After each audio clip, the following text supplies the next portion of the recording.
The great happiness. बुद्धं शरणं गच्छामि। मिद्धि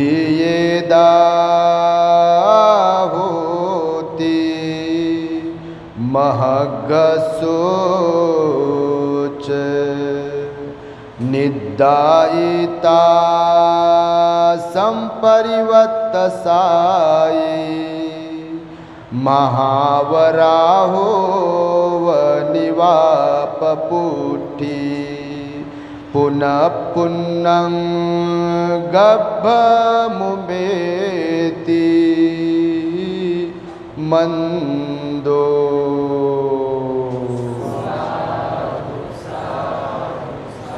संपूर्ण विश्वाला ज्यांनी सुख शांती मानवता तथा दुःख मुक्तीचा आर्य संदेश दिला, असे ते दुःख मुक्तीचे मार्गदाता दुःख मुक्त महामानव महान कारुणिक तथागत भगवान सम्यक संबुद्ध तथागतांनी आपल्या शुद्ध प्रज्ञेतून निर्मिलेला सद्धम्म आणि त्याच सद्धम्माचा गेली 2500 वर्षांपासून सातत्याने अहोरात्र प्रचार आणि प्रसार करणारा पूजनीय भिक्खू संघ या महान आणि सर्वश्रेष्ठ अशा त्रिरत्नांना प्रथमतः त्रिवार अभिवादन करतो, ज्यांच्या महान आणि असीम त्याग प्रभावामुळे आपल्याला जो हा अनमोल असा बुद्ध धम्म लाभला आणि ज्यांच्यामुळे आपल्याला हे एवढे मोठे वैभव प्राप्त झाले, असे महान युग प्रवर्तक भारतीय राज्यघटनेचे शिल्पकार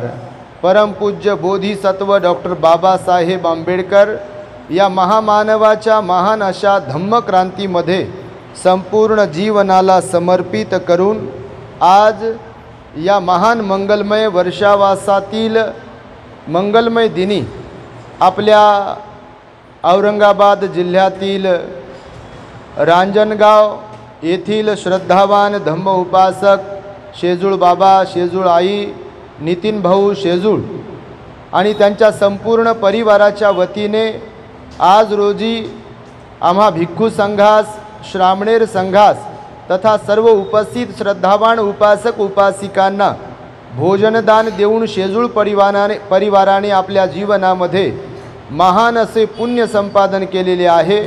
तेव्हा संपूर्ण शेजूळ परिवाराच्या प्रती, सर्व उपस्थित श्रद्धावान उपासक उपासिकांच्या प्रती, तद्वतच दी ग्रेट हॅपीनेस या आपल्या यूट्यूब चॅनलचे सर्वच दर्शक सर्वांच्या प्रती सर्वप्रथम मंगल मैत्री सद्भावना व्यक्त करतो आणि आपणा सर्वांच्या दुःख मुक्तीकरिता 2600 वर्षांपूर्वी तथागत भगवान बुद्धांद्वारा शिकविलेल्या धम्मोपदेशास प्रारंभ करतो। आपण सर्वांनी शांत, एकाग्र आणि श्रद्धायुक्त चित्ताद्वारे या अनमोल बुद्धवाणीला आपल्या हित सुखाकरिता श्रवण करावे, ग्रहण करावे। हे वर्षावासाचं पर्व आहे। सर्वत्र अनेक श्रद्धावान लोक आपल्या मनाला निर्मळ बनविण्यासाठी सातत्याने विहारात जात असतात। भिक्खू संघाला भोजन, चिवर, परिष्कार आदी दान देऊन महान असे पुण्य संपादन करीत असतात। आपल्या परिवारावर धम्माचा संस्कार व्हावा यासाठी सुद्धा प्रयत्नरत असतात आणि त्यासाठी म्हणून आपल्या परिवाराच्या वतीने भगवंताने सांगितलेल्या उपदेशाला शिरसावंद्य मानून आपली श्रद्धा वृद्धिंगत करण्यासाठी, आपल्या श्रद्धेचं फळ, आपल्या पुण्यकर्माचं फळ आपल्याला प्राप्त व्हावं यासाठी म्हणून सातत्याने जे श्रद्धावान लोक असतात ते दानपुण्य करीत असतात, शील पालन करीत असतात आणि ध्यान करीत असतात। भगवान बुद्धांनी सांगितलं, या जगामध्ये सर्वच लोक श्रद्धावान नसतात आणि सर्वच लोक अश्रद्धावानही नसतात, सर्वच लोक दानशूरही नसतात आणि सर्वच लोक कंजूसही नसतात, सर्वच लोक शीलवानही नसतात आणि सर्वच लोक अशीलवानही नसतात, सर्वच लोक ध्यानीही नसतात आणि सर्वच लोक ध्यानावर विश्वास न ठेवणारेही नसतात, सर्वच लोक धार्मिकही नसतात आणि सर्वच लोक अधार्मिकही नसतात। हे ज्याच्या त्याच्या कर्मावर, ज्याच्या पुण्य पारमीवर अवलंबून आहे की आपला स्वभाव, आपलं आचरण, आपलं वर्तन कसं आहे. म्हणून भगवंताने नेहमी सांगितलं आहे की या जगतात सर्व सारखे लोक नाही आहेत. माणसं माणसंच आहेत, पण माणसांमध्ये फरक आहे. कुटुंब कुटुंबच आहे, संसारिकच लोक आहेत, पण त्याच्यामध्ये सुद्धा फरक आहे. श्रीमंत लोक आहेत, पण त्याच्यामध्ये सुद्धा फरक आहे. गरीब लोक असतील, पण त्याच्यामध्ये सुद्धा फरक आहे. कशात फरक आहे? स्वभावामध्ये फरक आहे, आचरणामध्ये फरक आहे, मनप्रवृत्तीमध्ये फरक आहे. दृष्टिकोन वेगवेगळा आहे प्रत्येकाचा. जगाकडे पाहण्याचा दृष्टिकोन वेगवेगळा आहे लोकांचा. धार्मिकतेकडे पाहण्याचा दृष्टिकोन वेगवेगळा आहे लोकांचा. श्रीमंतीकडे पाहण्याचा दृष्टिकोन वेगवेगळा आहे लोकांचा. आणि त्यामुळे भगवान बुद्ध म्हणाले, या जगतामध्ये जीवन जगणारे सर्वच्या सर्व लोक हे फारच उत्साही असतील, फारच प्रयत्नशील असतील, दीर्घोद्योगी असतील असं काही नाही आहे. बरेच लोक हातावर हात ठेवून देरे हरी आणि पलंगावरी असाच विचार करणारे असतात. काही लोक बिलकुल काहीच करत नाहीत आणि मला सर्व काही मिळालं पाहिजे अशी अपेक्षा ठेवून राहतात. आणि काही लोक जीवनातील एकही क्षण वाया जाऊ देत नाहीत, कारण ते लक्षात ठेवतात की वेळ पुन्हा परत प्राप्त होत नाही आणि वेळ एकसारखी सुद्धा राहत नाही. म्हणजे कोणी आज आनंदी आहे तर उद्या दुःखी होऊ शकते, आज कोणी दुःखी आहे तर उद्या आनंदी होऊ शकते. आज कुणावर कोणतं संकट आले, कोणी त्रासात आहे तर उद्या बिलकुल ते त्या संकटातून बाहेर पडू शकतात. आणि आज बिलकुल जे एकदमच असं व्यवस्थित आहे असं वाटत असेल ज्यांना, ते उद्या भलत्याच मोडमध्ये जाऊ शकतात. भगवान बुद्ध म्हणाले, म्हणून या जीवनाचं आपण मोल समजून घेतलं पाहिजे. म्हणून ही जी गाथा आता म्हणालो तर धम्मपदातील गाथा आहे बघा. ही जी गाथा आता प्रारंभी बोललो ना मी, ही धम्मपदातील गाथा आहे, बुद्धाचं वचन आहे. आणि बुद्ध या गाथेमध्ये काय म्हणतात बघा, मनुष्यांना समजून सांगत असताना, जो आळशी, जो व्यक्ती, जो मनुष्य कोणीही असो, तो कोणत्याही जाती धर्माचा असो, शिकला सवरलेला असो, अडाणी असो, धर्मगुरू असो किंवा गृहस्थ असो किंवा अजून कोणी पण असो, जो व्यक्ती आळशी आहे, खादाड आहे, झोपाळू आहे व कडा बदलून झोपतो, तो खाऊन पुष्ट झालेल्या डुकरासारखाच होय. तो मंदबुद्धी माणूस पुन्हा गर्भात पडतो, या भवचक्रात पडतो आणि दुःख भोगत राहतो. कशाची उपमा दिली? कशाची उपमा दिली भगवंताने? डुकराची उपमा दिली मनुष्याला बघा. आणि खरंच त्या प्रवृत्तीचे लोक असतात या जगतामध्ये. भगवंताने असे अनेक प्रवृत्त्या सांगितलेल्या आहेत, अनेक उपमा दिल्या आहेत. कोणाला घोड्याची उपमा दिली, कोणाला हत्तीची उपमा दिली, कोणाला सापाची उपमा दिली, कोणाला माकडाची उपमा दिली, कोणाला अजून कशाची उपमा दिली आहे. तर भगवान बुद्ध या गाथेमध्ये माणसाला कशाची उपमा देतात? काही माणसाला, बाबा तुम्हाला नाही, तुमच्यासारखं तर कोणीच नाही, म्हणून तर तुम्ही बसले इथं येऊन, नाही तर तुमचा कोण मालक आहे, नाही का? तुमचा कोणी मालक नाही, आपला कोण मालक आहे. आणि असे लोक असतातही, मला कोण काय म्हणतात, माझा कोण मालक आहे. भगवान म्हणाले, तसेच राहा आणि तसेच जा. पुरामध्ये कचरा वाहून जाते की नाही, तसे कचऱ्यासारखे वाहून जातात लोक. मग स्वतःला बा मीच हुशार आहे, बा माझ्यासारखं कोणीच नाही, आम्हीच श्रीमंत आहोत, आमच्यासारखं कोणी नाही, असे म्हणणारे जे असतात ते कचऱ्यासारखे राहतात. एक दिवस पूर्ण वाहून जातात. जसे मी नेहमी सांगतो की झाडाच्या किनाऱ्यावर असलेले झाडं मुळा सकट पूर घेऊन जातो, तसे काही माणसांचे स्वतःचे अवगुण त्यांना रसातळाला घेऊन जातात. म्हणून या गाथेत भगवंतानं उपमा दिली डुकराची मनुष्याला. आताच येताना आम्ही पाहिलं, बापा हे MIDC परिसर आहे, आमचं लय बारीक लक्ष असते आणि असायलाच पाहिजे, कारण या सृष्टीमधून शिकण्यासारखं एवढं काही आहे म्हणतात भगवान बुद्ध.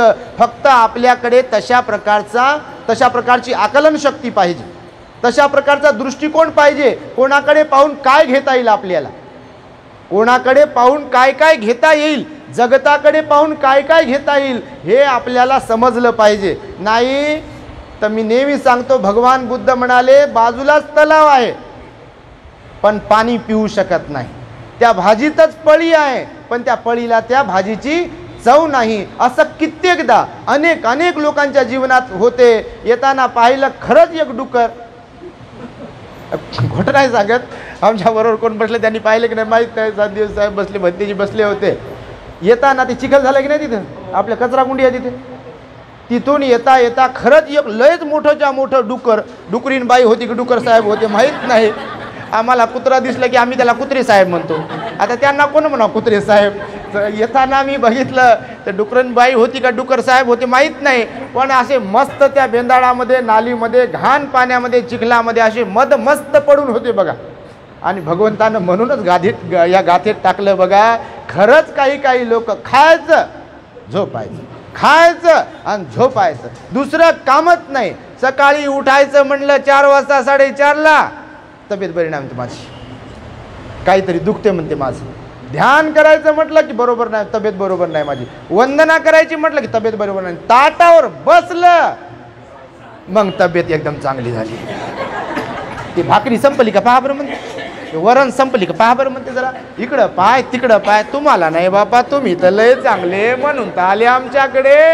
परंतु जगामध्ये असे लोक आहे बघा, तुम्हाला सांगतो, खायचं आणि झोपायचं, खायचं आणि झोपायचं, आणि बिलकुल काही कामधंदा करायचा नाही, दुसऱ्याच्या कोणाच्या कामी पडायचं नाही. असे काही लोक सांगतात आमच्याकडे, भंतेजी आमच्या घरातही तसंच आहे म्हणते, गणित काही कामधंदा करत नाही म्हणते, काहीच नाही. बापानं कमवून ठेवलंय, आईनं कमवून ठेवलंय, आणि त्याच्यावरच बस गुजराणा करायचा, टप्पू मारायचे आणि खायचं.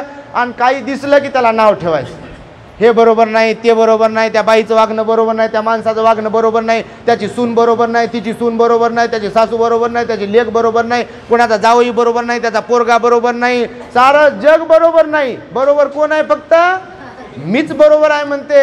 आणि ते अशी प्रवृत्ती ज्यांची असते, तर भगवान बुद्ध म्हणाले त्यांची प्रवृत्ती, खादाड लोकांची, आळशी लोकांची प्रवृत्ती ही डुकरा समान असते. आणि असे लोक या भवचक्रामध्ये फिरतच राहतात, येतात जातात, येतात जातात, येतात जातात, पण कधी ध्यान करीत नाहीत, कधी वंदना करत नाहीत, कधी बुद्ध धर्माच्या प्रती श्रद्धा ठेवत नाहीत, कधी सील पालन करत नाहीत, कधी वाणीवर संयम ठेवण्याचा प्रयत्न करत नाहीत, कधी मनावर संयम ठेवण्याचा प्रयत्न करत नाहीत, कधी शरीरावर संयम ठेवण्याचा प्रयत्न करत नाहीत. आपलं काही चुकते का बा, मी स्वतःला कधी विचारू का माझं चुकते का काही, याचा कधी विचार करत नाहीत. पण दुसऱ्याचं मात्र असं पाखडतच राहायचं.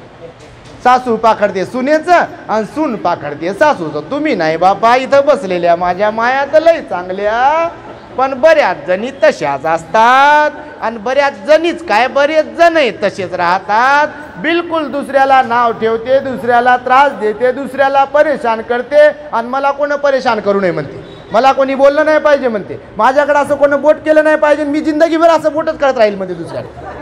यानं असं केलं, त्यानं तसं केलं, ह्यानं असं बोललं, त्यानं तसं केलं. तर संसारामधले असे जे लोक आहेत, भगवान बुद्ध म्हणाले आळसामध्ये गर्क होऊन त्या डुकरा समान आपलं जीवन वाया घालवतात. बघा, डुकर कशामध्ये राहतो?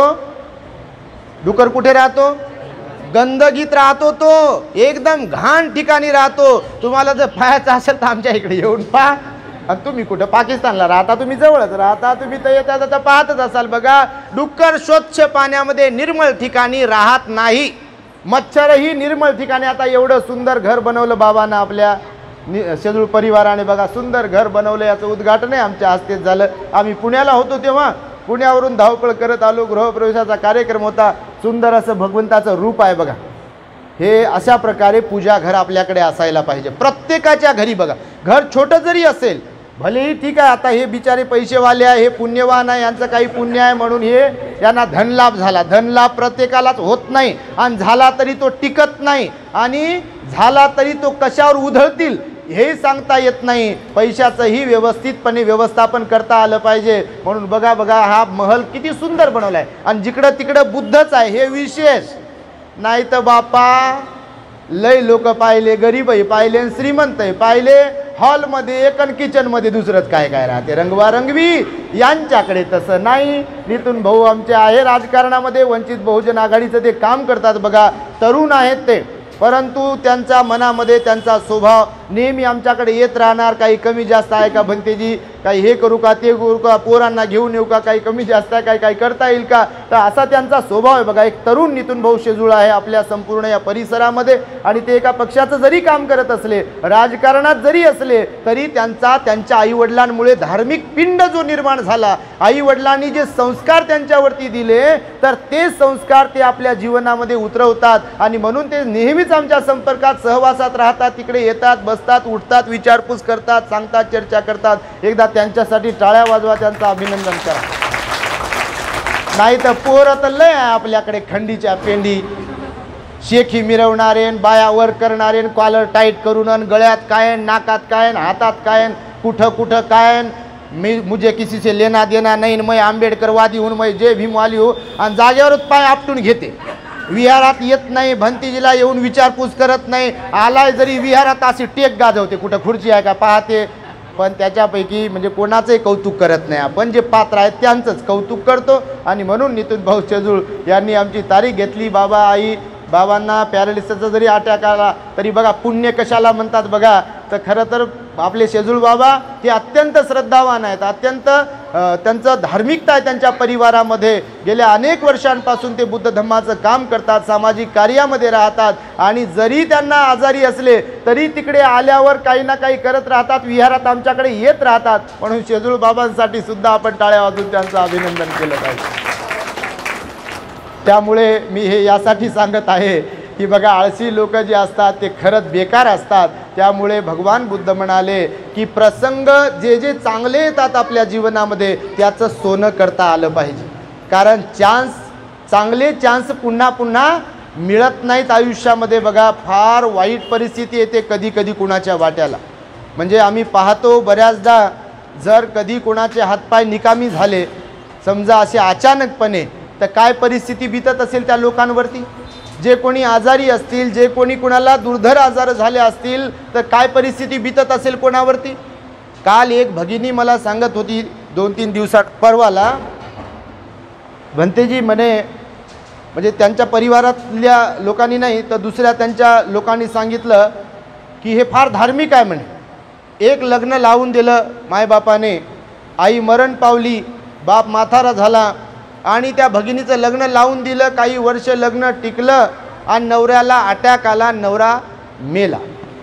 आता बिचारी ती जवान होती तेव्हा पुन्हा आता जवान पोरीला घरी कसं ठेवायचं म्हणून पुन्हा लग्न लावून दिलं बापाने, आईने. आई मरण पावली, बाबाने दुसरं लग्न लावून दिलं. तर दुसरं लग्न लावल्यावर 4-5 महिन्यामध्ये त्याही नवऱ्याला दुसऱ्या अटॅकच आला बरोबर, आणि तोही नवरा मेला. भाऊ एकुलता एक, भावाचं लग्न झालं, भावाला लेकरं लहान लहान, बहीण पण एक. ती आई रडू रडू सांगत होती, भंतेजी म्हणे, मग आता मला सहारा नव्हता, लेकरू बाळ नाही, तर मग मी भावाकडे राहत होते. तर भावाकडे राहत असताना भाऊ दारू पिदाडा, तर तो तर दारू पिदाडात, पण त्याची बायको पण नीट नाही, सरळ नाही. पण माझ्यामध्ये माझ्या आईमुळे धार्मिकता निर्माण झाली, तर मला परित्राणाला, धम्मदेसनेला, विहारामध्ये जाण्याची गोडी होती. आणि मग मी घरामध्ये सुद्धा तसंच वातावरण ठेवण्याचा प्रयत्न करत होती. रोज वंदना घेणं, रोज म्हणजे पूजा, फुलं, मेणबत्ती, अगरबत्ती लावणं. तर भावाला ते आणि भाऊजाईला आवडायचं नाही. मग भाऊजाईनं भावाला कानं भरू भरू माझ्याबद्दल खूपच भैकून टाकलं म्हणे, आणि माझा भाऊ मला मारायला लागला म्हणे अक्षरशः. आता विचार करा तुम्ही, असा भाऊ कोणाला लाभू नये. मी तर म्हणतो, म्हणजे काही वाईट वाटायचा विषय नाही, असे लोक मेलेले बरे. तुम्हाला मी सांग, जे मायबापाला मारत असतील, मायबापाला शिव्या देत असतील, मायबापाला त्रास देत असतील, बहिणीला मारत असतील, बहिणीचा मान करत नसतील, किंवा भावाला त्रास देत असतील, भावाला मारत असतील, किंवा ज्यांना भान राहत नसेल जीवनातलं, लेकरा बाळांना पाहत नसतील, तर असे लोक जगून उपयोग आहे काही आहे का. डुकराची उगीच उपमा दिली असेल का भगवंताने? मग उगीच उपमा दिली असेल का? तर उगीच उपमा दिली नाही आहे, अशा प्रवृत्त्या आहे. तर ते म्हणे, भंतेजी ते भाऊ मारते मला, भाऊजही त्रास देते. बरं, भाऊ तेवढा कमी, बहीण आहे, त्या बहिणीला म्हटलं मी की बा मी कुठेतरी जाते, माताजी बनते इकडं तिकडं श्रीलंकेला वगैरे, तर तू वडिलाला सांभाळ. कारण ते भाऊ वडिलाला पण सांभाळत नाही म्हणे माझ्या. तर बहिणीला म्हटले बा तू तरी सांभाळ. तर ते बहीणही अशीच आहे म्हणे, तिचा नवरा मेलेला आहे, पण ती पण सांभाळत नाही म्हणे वडिलाला. आणि ते म्हणते तू वडील तू तुझं पाहून घे. म्हणजे काही काही ठिकाणी अशी परिस्थिती आहे की पुरुष तर चांगले नसतातच काही काही घरात, पण स्त्रिया सुद्धा चांगल्या नसतील तर मग त्या घराची राख रांगोळी करण्यापासून कोणीच थांबवू शकत नाही बघा. म्हणून भगवंताने सांगितलं की या जगामध्ये प्रसंग चांगले चांगले जेव्हा येतात, संध्या बऱ्याचदा चालून येतात, त्या संध्यांचं आपल्याला सोनं करता आलं पाहिजे. कारण एकदा का संधी निघून गेली तर पुन्हा तशीच संधी मिळेल की नाही हे सांगता येत नाही. या पोरांना मी दररोज शिकवतो बघा, हे 3 महिन्याचा कालावधी आहे यांचा, यांनी संधीचं सोनं केलं पाहिजे बघा. कारण काय सांगू शकतो की पुन्हा यांना चिवर घेण्याची इच्छा होईल की नाही, काय सांगू शकतो की पुन्हा यांना कोणते व्यसनं असतील किंवा काय जे असेल समजा, तर पूर्व त्याच पदावर गेले तर पुन्हा चिवर घेण्याची संधी होईल की नाही काय सांगता येते. पुन्हा धार्मिक जीवन हे वातावरण भेटेल की नाही काय सांगता येते. म्हणून भगवंताने सांगितलं या जीवनाचं सोनं करता आलं पाहिजे आणि त्यासाठी आपला आळस झटकून टाकला पाहिजे, खादाडपणा सोडून दिला पाहिजे. आपल्या पोटाला लागेल तेवढं खाल्लंच पाहिजे बिलकुल, पण खाऊन झोपण्यासाठी खाल्लं नाही पाहिजे. कारण जेवण केलं की गुंगी येते आणि लय लोक झोपतात मग दिवसाला. बापा विहारात जाऊ तर द्या, विहारात पोहोचू तर द्या, फक्त काय होते ती येऊन पाहाच तुम्ही. काही काहींच्या बाबतीत सगळे नाही बापा, बाकीचे तर लय चांगले नाही का, बिलकुल गोळी लागणार म्हणजे लागणार बघा काही काहींना. पण काही काहीमध्ये भरपूर सुधारणा होत आहे, असंही काही नाही, खूप चांगली सुधारणा होत आहे. म्हणजे त्या तिकडच्या नको त्या प्रवृत्त्या घेऊन आलेले जे काही काही मुलं होते त्यांच्यामध्ये खूप चांगला बदल होतोय बघा. व्यसनाधीनता असेल अगोदरची किंवा काय काय नादा असतील अगोदरचे, तर ते सोडण्याचा ते प्रयत्न करत आहेत. बसत उठत बसत उठत बसत उठत प्रयत्न करत आहेत. एकदा यांच्यासाठी टाळ्या वाजवा. आता हे टाळ्या तुम्ही ध्यानात ठेवा की तुमचं कौतुक झालंय, त्याची लाज राखली पाहिजे तुम्ही, नाही तर फुकटच्या टाळ्यान फुकटचं कौतुक पचत नाही, हे लक्षात ठेवा. तर बघा जास्त बोलत नाही आहे, तर तुम्हाला जाता जाता एक दृष्टांत सांगतो मी की भगवान म्हणाले की हे जीवन जगत असताना बघा कुठं मुक बसायचं आहे. मुक बसणं समजते ना, मुक बसणं समजते की नाही. बाप्पा तुम्ही लय हुशार आहे, तुमच्या एवढं ज्ञानी तर कोणीच नाही. मुक बसणं म्हणजे शांत बसणं, शब्द आपला व्यवहारातला शब्द आहे तो. तर भगवान बुद्ध म्हणाले याचा वापर कुठं करायचा आहे आणि कुठं नाही करायचा आहे, कुठं करायला पाहिजे आणि कुठं नाही करायला पाहिजे याचं ज्ञान असलं पाहिजे. कुठे कसं वागायचं आणि कसं वागायचं नाही याचं ज्ञान असलं पाहिजे माणसाला. बाकीचं किती ज्ञान आहे, रांजणगावची लोकसंख्या किती आहे बा, मतदारसंख्या किती आहे ती नाही का, आजूबाजूला कंपन्या कोणाच्या किती आहेत, याचं ज्ञान नसेल तरी चालते, पण याचा वापर कधी कुठे कसा किती करायचा याचं ज्ञान असेल तर आपल्या जीवनात सुख आणू शकतो आपण. समजते का. बाकी आपलं शरीर आपल्याला दिलंय, त्याचा वापर कोणा कधी कुठे कसा किती करायचा आहे त्याचं ज्ञान आपल्याला जर असेल तर जीवनामध्ये त्याचा फायदा होतो. बाकी दुनियेचं ज्ञान किती असून चालत नाही आपल्याला. आपल्याला जीवनावश्यक जे ज्ञान आहे ते माहीत असायला पाहिजे. म्हणून बघा दृष्टांत तुम्ही ऐकलाच असेल बिलकुल. आपल्या दी ग्रेट हॅपीनेस चॅनलला तुम्ही फॉलो करणारे आहात, बऱ्यापैकी प्रवचन ऐकणाऱ्यांपैकीच आहात. आपल्या गोळ्या बऱ्याच जणांना खाल्लेल्याच असतील, इंजेक्शन हे बऱ्याच जणांनी घेतलेलेच असतील आपले, आणि सुधारणा आहे त्यामुळं करून घेतच असाल, कारण बुद्धवाणीमध्ये मोठा पावर आहे. तर एकदा एका जंगलामध्ये तलाव होता आणि त्या तलावामध्ये बरेच मासे होते, खेकडे होते आणि कासव होता. तर मुक्त संचार करत होते. आता पशु पक्षी प्राणी त्यांच्या त्यांच्या जीवनामध्ये त्यांच्या त्यांच्या जगामध्ये मुक्त संचार करत असतात. बऱ्याचदा माणसं टेन्शनमध्ये असतात, पण पशु पक्षी प्राणी आनंदातच जीवन जगतात. सकाळ झाली की पशु पक्षी बघा पंख असे फडफड होतात, ओरडतात मस्तपैकी आणि निघतात खायला.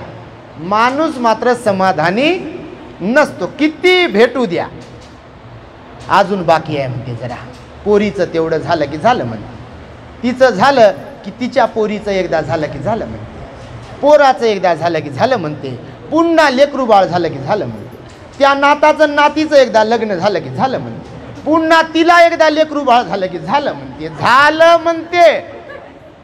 पण समाधानी काय राहत नाही, रडतच राहते. 12च वाजवलेले राहतात तोंडावर, नाराजच राहते. किती भेटू द्या, किती काही होऊ द्या, किती मनासारखं होऊ द्या, समाधान मात्र काही चेहऱ्यावर दिसतच नाही. 12च वाजलं, 12चाच आकडा. मी काय म्हणतो, भगवानच म्हणाले दुःखाच्या वेळेला दुःख करणं ठीक आहे. हो, दुःखाच्या वेळेला दुःख करणं ठीक आहे, पण सुख आजूबाजूला आपल्या खेळू लागलं आणि तेव्हा आपण मोडलेला चेहरा असं. कोणतं गाठोडं आणले तुम्ही, कोणतं गाठोडं बांधून ठेवलं असं. तर भगवान बुद्ध म्हणाले प्रसन्न राहायला शिका. तुमचं नाक खराब जरी असेल, तोंड खराब जरी असेल, डोळे खराब जरी असतील, चेहरा जरी रंगरूप जरी खराब असेल आपला, पण चेहऱ्यावर जर स्मित हास्य असेल, हसून खेळून राहत असाल, बोलत असाल, हसून खेळून वागत असाल, तर त्यांच्या एवढं सुंदर या जगात दुसरं कोणी असू शकत नाही. तुमच्या माहितीसाठी सांग, समजलं? हे भगवंताचं वचन आहे. पण नेहमीच टेन्शनमध्ये आणि नेहमीच एकदम असं भलत्याच विचारांमध्ये राहू नये. सुख दुःख कोणाला नाही. कोणी म्हणू शकता का मी सकाळी गोळ्या घेतल्या? कोणी म्हणू शकतं का रात्री दवाखान्यात गेलो? यांनाच विचारा, मला रात्री गाडी चालवता येत नव्हती दवाखान्यामध्ये जाताना, आता तरतरी आहे. म्हणजे सांगतोय तुम्हाला उदाहरण यासाठी की दुःख कुणाला नाही इथे, परेशानी कुणाला नाही इथे, आजारपण कुणाला नाही इथे, टेन्शन कुणाला नाही इथे, गरीब कोण नाही इथे. पण भगवंतानं सांगितलं जेवढं चिपकू राहाल त्या दुःखाला, टेन्शनला, तेवढा तुम्हाला अधिक त्रास होईल. पण तुम्ही दुःखाला असं इग्नोर जेवढं कराल, चलो होता है चलता है दुनिया है, टाइम बदल जाएगा, वेळ बदलून जाईल, संकटही निघून जाईल, अशा विचारांमध्ये जे राहतील तेच प्रसन्न मुद्रेनं वावरतील, तेच आनंदाने वावरतील आणि त्याला जीवनाचा अर्थ समजून घेणे म्हणतात. बाकी जीवन तर बिलकुल चाललंय म्हणून चाललाय. तर ते कासव पाणी आटलं तर ते त्या तलावामध्ये 2 हंस येत होते आणि हंस येत होते. तर मग हंसांची आणि त्या कासवाची मैत्री झाली. मग तलाव आटत आला. हे हंस जे होते जलक्रीडा करायला यायचे, त्यांची हंसास बरोबर मैत्री झाली आणि मैत्री झाल्यावर जेव्हा पाणी आटत आलं तर त्या कासवाने हंसाला सांगितलं की गडे हो, तुम्हाला पंख दिले, तुम्ही उडता, उंच उंच भरारी घेता, इकडे तिकडे जाता, वाटेल तिकडे स्वच्छंदपणे तुम्ही आपल्या तुमचा उदरनिर्वाह करता. पण आता माझा तलाव आटत आलेला आहे, माझं कसं होईल या टेन्शनमुळे मला फार त्रास होतो. तर ते हंस म्हणाले ठीक आहे कासव दादा, तुला घेऊन जातो दुसरीकडे, दुसऱ्या तलावामध्ये, इथून काही अंतरावर दुसरा एक तलाव आहे, तिथं घेऊन जातो. तर हंस आपला कासव खुश झाला. पण दोन्ही हंस त्या कासवाला म्हणाले हे बघ, तुझा स्वभाव आम्हाला माहिती आहे, तुझा स्वभाव आहे बडबड्या, तुला मुक बसावं वाटत नाही, कोणी आलं की काही बोलू का, काही चर्चा करू का, इकडचं तिकडं काही सांगू का, नाही का, इकडं काही घडलेल्या गोष्टी कोणाच्या कानावर घालू का, नाही का, इकडचं तिकडं सांगू का, अशी तुला बडबड करण्याची, त्रुट्या काढण्याची, नाव ठेवण्याची सवय आहे. तुला आम्ही जे घेऊन जाऊ तर दोन्हीकडून 2 आम्ही आमच्या चोचीमध्ये काडी पकडू, तू त्या काडीच्या मधोमध तोंडानं असं त्या काडीला पकडायचे. पक्क तुझी पकड मजबूत आहे हे आम्हाला माहीत आहे, परंतु अट अशी आहे, तुझा स्वभाव माहीत असल्यामुळं सांगतो की वरती जेव्हा आम्ही उडू तेव्हा तुला त्या काडीला घट्ट पकडूनच ठेवावं लागेल, तोंड उघडता येणार नाही. कोणत्याही कारणासाठी तू तोंड उघडता कामा नये. भगवंताने मौन शांतता त्याची प्रशंसा केलेली आहे, बोलण्याची प्रशंसा केली नाही. कशाची प्रशंसा केली? मौन राहण्याची प्रशंसा केलेली आहे. बडबड करण्याची, बोलण्याची, शहाणपण शिकवण्याची पण प्रशंसा केली नाही. भगवान बुद्ध म्हणाले मौन हा सद्गुण आहे, शांत राहणे हा सद्गुण आहे. शांत राहण्याने जे काही प्राप्त करता येईल चांगलं ते बोलून प्राप्त करता येत नाही. माहिती आहे तुम्हाला? दुसऱ्याच्या मनातही घर करायचं असेल तर तुम्ही शांत असाल, एकदम मौन बाळगत असाल तर समोरच्याच्या मनात घर करू शकता. पण तुम्ही बडबड बडबड बडबड बडबड करत असाल तर तुम्ही दुसऱ्याच्या मनातून उतरू शकता. आणि ह्याचं ज्ञान माणसाला असायला पाहिजे. तुम्ही घरी पण हे अनुभवत असाल. कोणी एखादी माझी आई, लोक बोलतात म्हणून बोलतो मी, कोणाला नाव ठेवत नाही, चांगल्यासाठी पण घरात बडबड बडबड करत असेल, सुनबाईला, पोराला, पोरीला, नातवाला, किंवा एखादा म्हातारा बाबा आमचा घरात बडबड बडबड करत असेल, हे शिकव ते शिकव, हे शिकव ते शिकव, हे नाच झालंय ते नाच झालंय, हे बरोबर नाही ते बरोबर नाही असं म्हणत असेल तर घरच्यांच्या मनातून ते उतरतात बघा. म्हातारी बरोबर नाही म्हणतात घरातले लोक, नुसती बडबड बडबड बडबड करते म्हणतात. म्हातारा बरोबर नाही म्हणतात आमच्या घरातला, म्हणतात तुम्हाला अनुभव असेल बापा, झाकली मुठच आहे प्रत्येकाची, खोलेल कोण उघडेल कोण, उघडायला उघडाव कुठं आणि आपल्या चुका सांगाव कशा, कारण आपण दुसऱ्याच्या चुका सांगता सांगता जिंदगी चालली आणि आपल्या चुका झाकू झाकू झाकू झाकू झाकू झाकू ठेवायच्या, तर ते दुसऱ्याला आवडेल का मग तसं. आणि जग काय आंधळं असते का, आणि जगाला काय वरचा खोका नसते का. हे तोंड दिसते म्हणतात आमच्याकडे, काय दिसते म्हणतात माणसाचं, काय दिसते, तोंड दिसते म्हणतात. म्हणजे तोंड दिसते म्हणजे आपण कसे आहोत, आपली काय ओळख आहे हे काय सांगते, आपलं तोंड सांगते. त्या कासवाला समजून सांगितलं आणि दोन्ही हंसाने त्या दोन्हीकडून काडीला पकडलं, हंसाने मध्ये पकडलं आणि उडान घेतली हंसाने. वरती गेल्यावर एका गावावरून चालली त्यांची सवारी. आता दुसऱ्या ठिकाणी जायचं ना, दुसऱ्या तलावामध्ये घेऊन जायचे मित्राला. एका गावावरून चालले होते तर यांचं अंतर काही जास्त लांब नव्हतं, उंच नव्हतं, जरा खालूनच होतं. तर गावावरून जात असताना गावात मैदानात पोरं खेळत होते. आता लहान लहान पोरांनी वरती पाहिलं तर त्यांना हंस आणि ते कासव दिसलं. तर पोर इथं मोठमोठ्यांना लय शिकलेल्यांना कळत नाही, तर लेकरांना काय कळेल. तर लेकरं म्हणे अर दोन हंस कासवाला घेऊन चालले, कासवाला तर काहीच समजत नाही, त्याला उडता येत नाही, त्याला तर पंखही दिसत नाही, आणि कासव काहीच कामाचं नाही, आणि कासव तर असंच दिसते, आळसी दिसते, बिना कामाचं दिसते, याच्या जगण्यालाच काही अर्थ नाही, याला पंख नाही.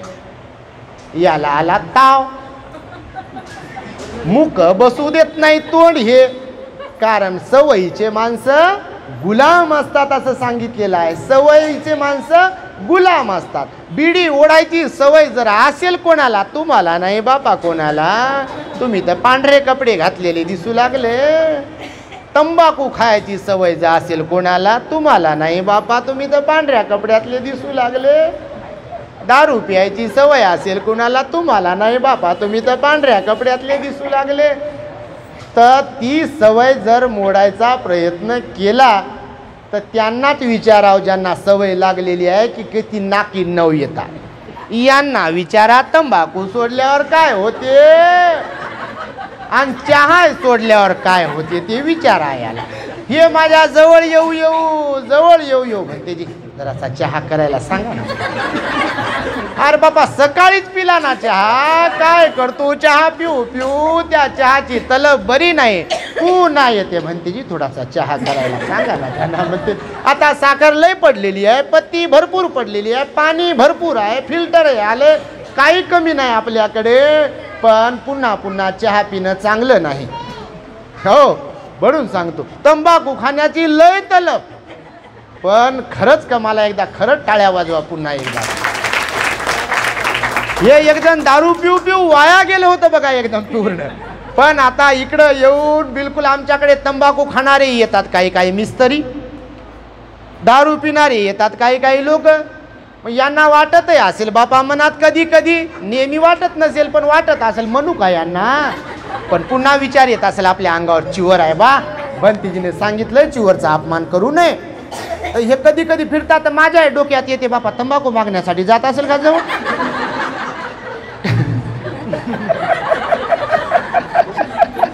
पण तसे हे करत नाहीत, बिलकुल तसे काही हे करत नाहीत.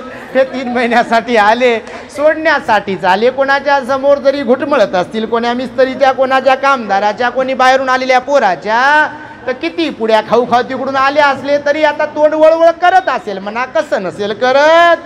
काय बिलकुल असं थोडी आहे का चिवर घेतलं म्हणजे झाले अरहंत, असं आहे का काही, असं काही नाही आहे. तर त्या कासवाला आला ताव, कासवाला लय तावाला ताव लय येते बापा, सहनशीलता नसल्यामुळे ताव लय येते.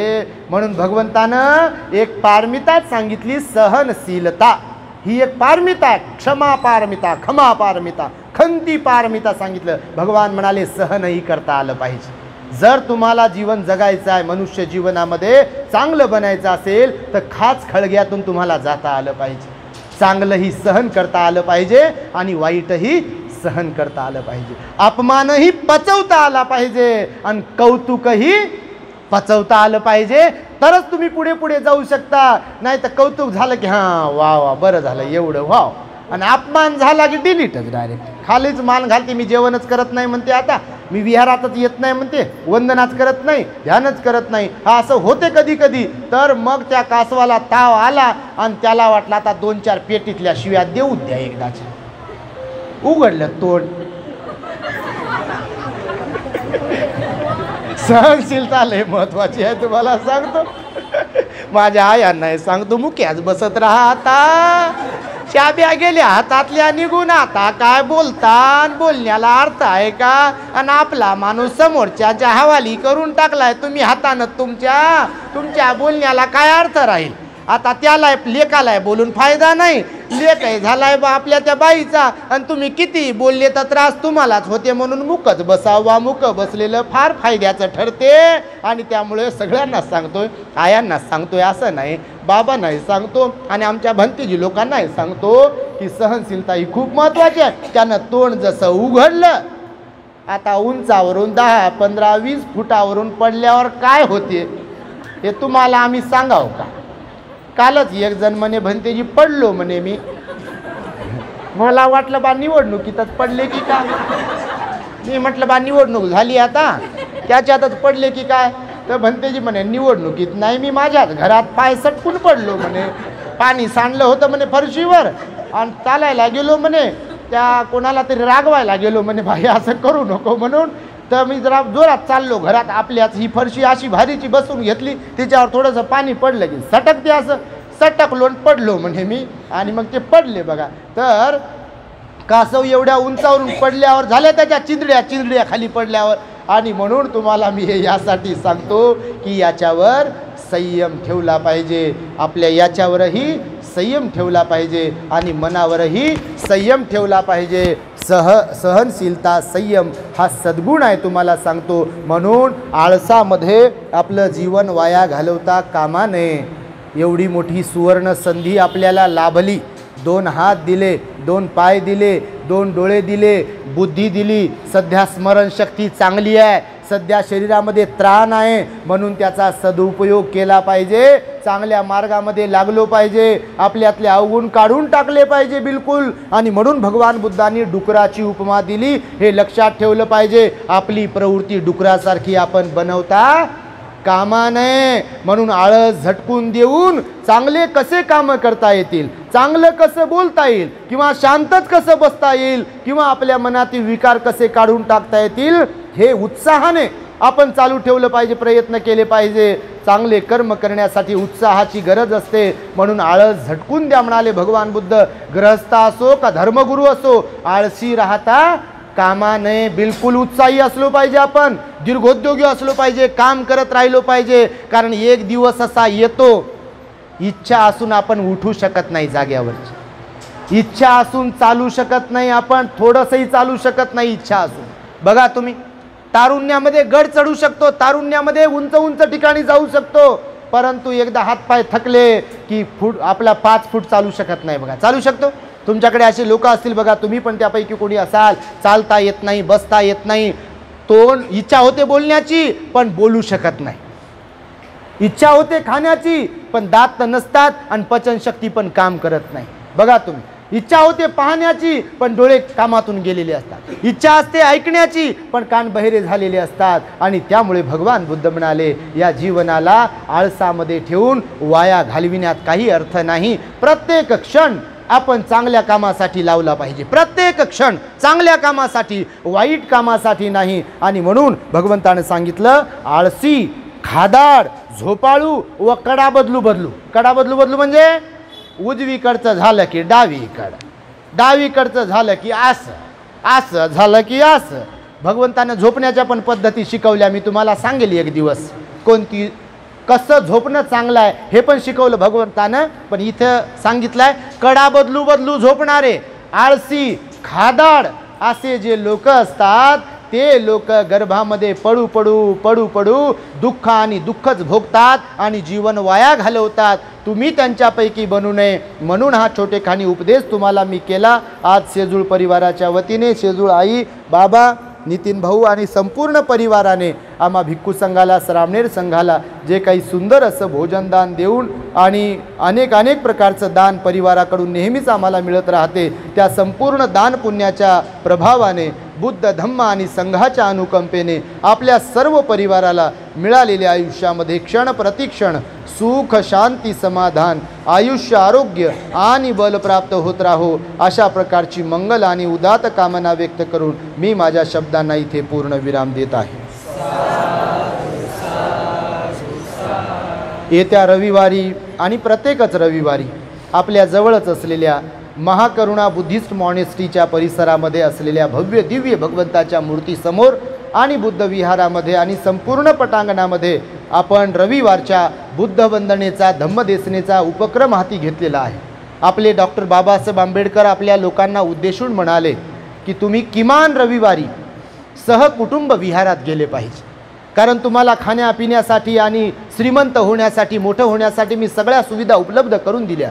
एक दिवस तुम्ही धम्मासाठी दिला पाहिजे, एक दिवस तुम्ही परिवाराला चांगलं बनविण्यासाठी दिला पाहिजे. परिवाराला, लेकरा बाळांना घेऊन तुम्ही विहारात गेले पाहिजे, चांगल्या ठिकाणी गेले पाहिजे, जिथे धम्मदेसन ऐकायला मिळेल, जिथे ध्यान करायला मिळेल, जिथे भंतेजींचं दर्शन होईल, जिथे भिक्षू संघाला दान करण्याची संधी मिळेल, त्या ठिकाणी तुम्ही गेले पाहिजे. आणि म्हणून आपल्या साजापूर येथील आपल्या महाकरुणा बुद्धिस्ट मॉनेस्ट्रीमध्ये आम्ही वर्षावासाच्या प्रारंभापासून रविवारच्या विशेष बुद्ध वंदनेच्या कार्यक्रमाला, धम्मदेसनेला आणि सामूहिक भोजनदानाच्या उपक्रमाला सुरुवात केलेली आहे. तेव्हा याही रविवारी आणि प्रत्येकच रविवारी भरभरून लोक येतात. बघा, आपल्या परिसरातून तर येतात, औरंगाबाद वासीय लोक तर येतात, पण बाहेरचेही लोक येतात, दूरवरून लोक येतात, गाड्या करून लोक येतात. तेव्हा तुम्ही सुद्धा दर रविवारी आपल्या साजापूर येथील आमच्या महाकरुणा बुद्धिस्ट मॉनेस्ट्रीमध्ये सहपरिवार येत राहावं असं मी तुम्हाला एक निमंत्रण देतो आहे. आणि ऑक्टोबर महिन्याच्या 20 ऑक्टोबरला आपला महाकठीण चिवरदानाचा कार्यक्रम, महासंघदानाचा कार्यक्रम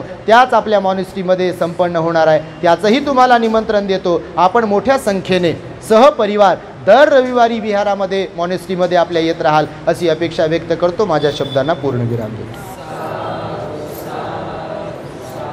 भवतु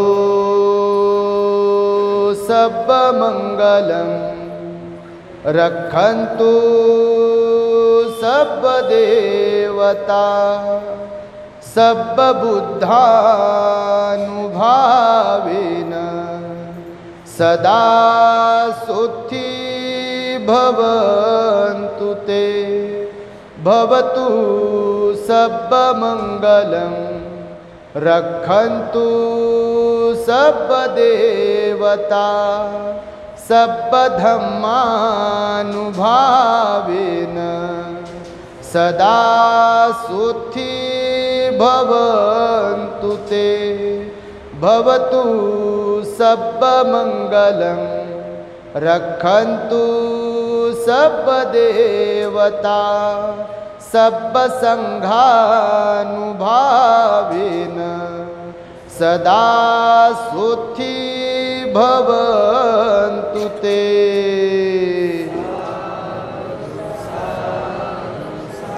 बुद्धं नमामि, धम्मं नमामि, संघं नमामि.